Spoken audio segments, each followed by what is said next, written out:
ये कहानी एक छोटे से गांव में रहने वाले दो दोस्तों अनिल और कविता की है। दोनों बचपन से ही अच्छे दोस्त थे। अनिल एक साधारण किसान परिवार से था, जबकि कविता एक अध्यापक की बेटी थी। दोनों का बचपन खेल कूद में बीता, लेकिन जैसे जैसे वे बड़े हुए, उनकी दोस्ती धीरे धीरे प्यार में बदलने लगी। अनिल ने हमेशा अपने सपनों में कविता को जीवनसाथी के रूप में देखा था, लेकिन उसे यह डर भी था कि शायद कविता के परिवार को ये रिश्ता मंजूर न हो। कविता भी अनिल से प्यार करती थी, लेकिन समाज और परिवार के बंधनों के कारण वह अपने दिल की बात कहने से डरती थी। एक दिन अनिल ने अपनी हिम्मत जुटाई और कविता के सामने अपने दिल की बात रख दी। कविता भी अपने दिल की बात अनिल से कहने के लिए तैयार थी।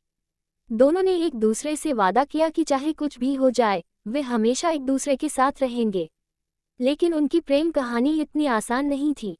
कविता के परिवार वालों को जब उनके रिश्ते के बारे में पता चला, तो उन्होंने इसका कड़ा विरोध किया। कविता के पिता ने उसे घर में बंद कर दिया और अनिल से मिलने पर पाबंदी लगा दी।